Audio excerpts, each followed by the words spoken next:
In a quiet Dallas suburb, FBI agents knock on a man's door as part of a routine investigation.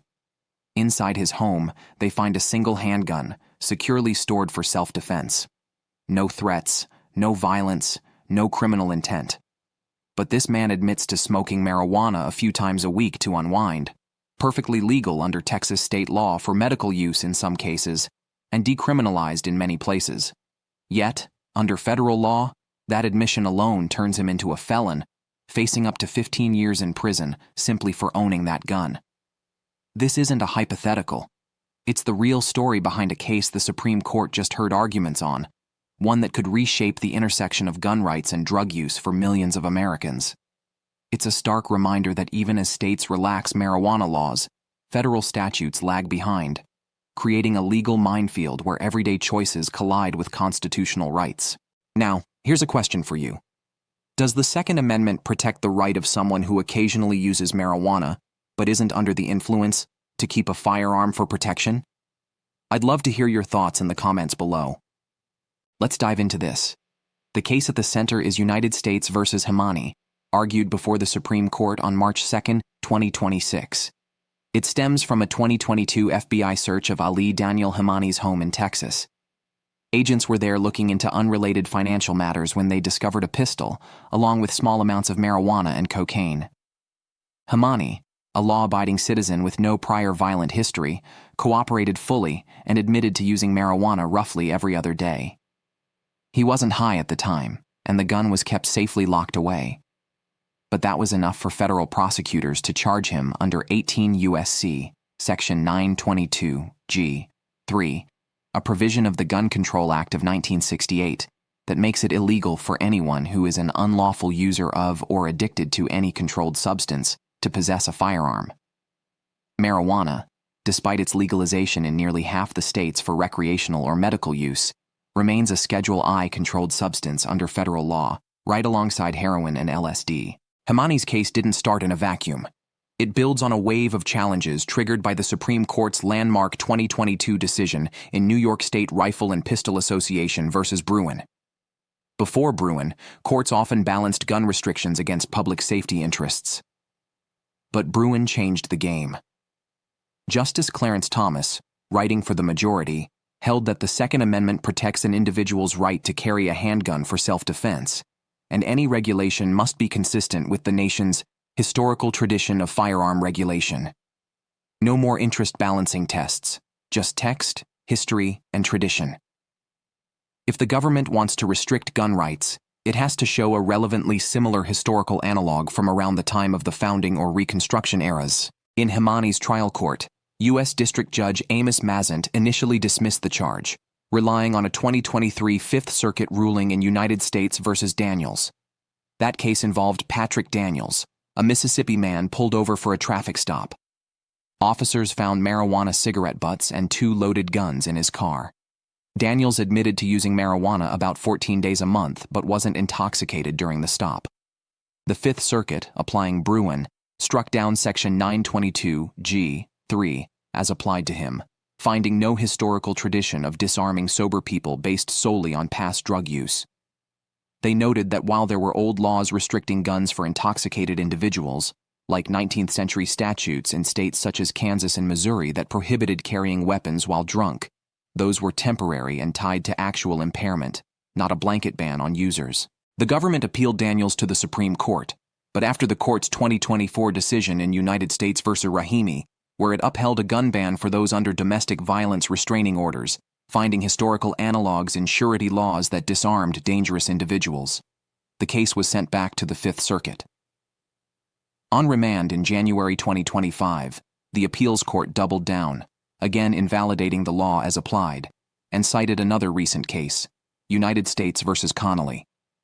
There, a woman who occasionally smoked marijuana for sleep and anxiety had a pistol in her bedroom. The court emphasized the difference between active intoxication and habitual use, warning that the government's logic could let Congress disarm anyone who drinks alcohol regularly. Back to Hemani. The Fifth Circuit upheld the dismissal in early 2025, prompting the Justice Department to take it to the Supreme Court. During oral arguments last week, the justices grilled both sides for over 2 hours. Principal Deputy Solicitor General Sarah Harris, representing the government, argued that Section 922G(3) fits within historical traditions of disarming dangerous groups. She pointed to colonial and early American laws that disarmed habitual drunkards, people who chronically abused alcohol and posed risks to themselves or others. In her view, frequent marijuana users are similarly exceptionally dangerous, even if not addicted or impaired at the moment, because drugs like marijuana can impair judgment and increase impulsivity. Harris stressed that the law isn't applied broadly. Prosecutions focus on high-risk drugs like fentanyl or heroin, not occasional users. She invoked the founding-era understanding that the Second Amendment allows restrictions on those who might misuse arms, drawing parallels to laws disarming the mentally ill or felons, which the court in District of Columbia v. Heller in 2008 called presumptively lawful. On the other side, Hemani's lawyer, Aaron Murphy, countered that the law is unconstitutionally vague. What exactly is an unlawful user? Does it mean daily use, weekly, or once a month? There's no clear definition in the statute, leaving people without fair notice. More critically, she argued there's no true historical analog. Those old drunkard laws targeted people who had lost self-control to the point of incapacity, often requiring a court finding of habitual inebriation before disarmament. They didn't blanket ban anyone who drank regularly. Think of founding fathers like John Adams, who drank cider daily, or James Madison with his pint of whiskey. Murphy urged a case-by-case approach. Courts should assess actual danger, like whether someone is under the influence when possessing the gun. She highlighted the absurdity in modern context. Under the government's view, someone using prescribed Ambien could keep a gun, but borrowing a pill without a prescription makes them a felon. The justice's questions revealed skepticism toward the government's position. Justice Neil Gorsuch zeroed in on the vagueness, asking how much use qualifies as habitual. He compared it to historical drunkards, noting even presidents imbibed without losing rights. Justice Amy Coney Barrett questioned why the ban turns on the drug's legality rather than its danger. Why disarm a marijuana user but not someone on legal opioids? Justice Ketanji Brown Jackson pushed back on the Bruen framework itself, suggesting it undervalues modern legislative judgments about risks from drugs like PCP or ketamine. Chief Justice John Roberts expressed concern about practicality. Would every case require expert testimony on impairment? Justice Sonia Sotomayor seemed receptive to the vagueness argument, pointing out the statute's lack of temporal limits. Overall, a majority appeared inclined toward a narrow ruling favoring Hemani, perhaps striking the law as applied to non-intoxicated users, but leaving room for bans on addicts or those using harder drugs. Many scholars argue this skepticism stems from Bruen's strict history test. In Rahimi, the court clarified that analogs don't need to be identical dead ringers, just relevantly similar in purpose and burden. For domestic abusers, surety laws from the 18th and 19th centuries provided that fit, allowing temporary disarmament of threats. But for drug users, the fit is looser.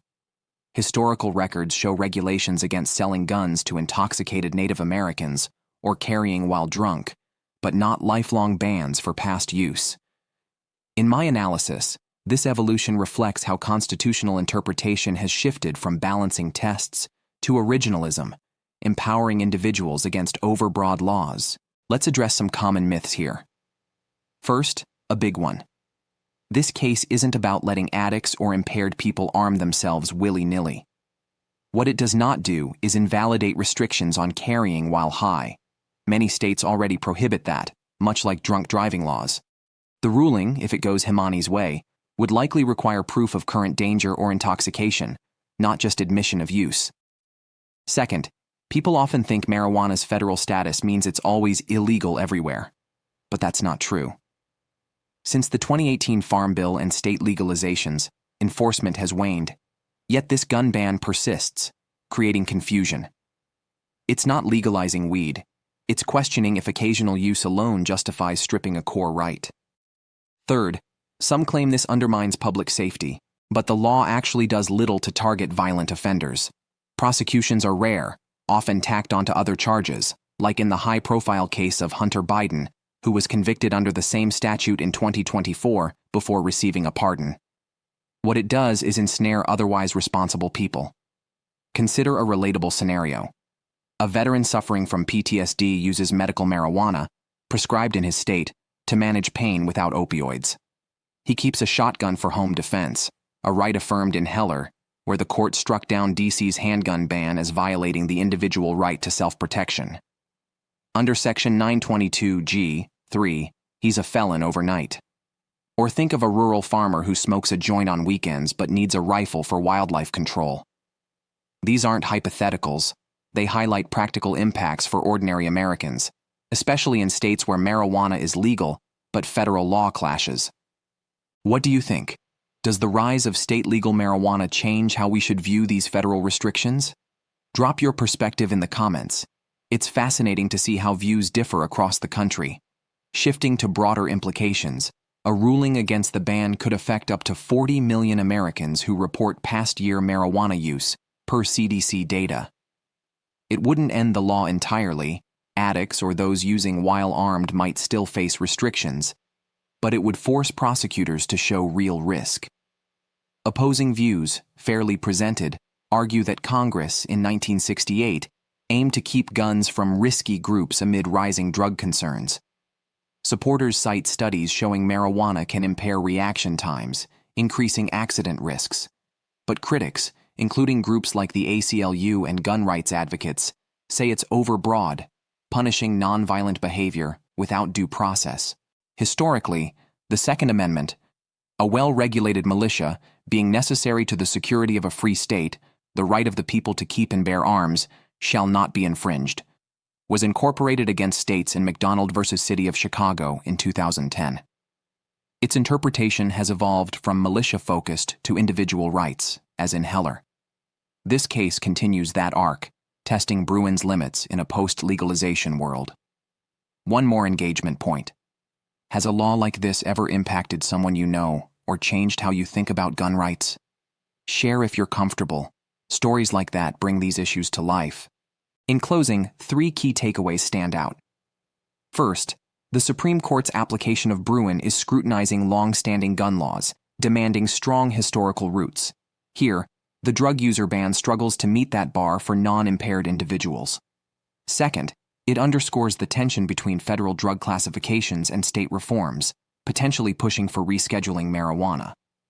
Third, while the Second Amendment isn't absolute, as Heller noted, it protects law-abiding citizens from categorical disarmament without evidence of danger. Understanding this matters because it touches core freedoms, self-defense, and personal choices in everyday life. Whether you're a gun owner, a marijuana user, or neither, these rulings shape societal safety nets. Remember, this is for educational purposes only. If any of this hits close to home, consult a qualified attorney for advice tailored to your situation. Knowledge empowers us to navigate these complexities with clarity, ensuring rights are respected while risks are managed thoughtfully. Thanks for joining this deep dive. Stay informed, and I'll see you in the next one.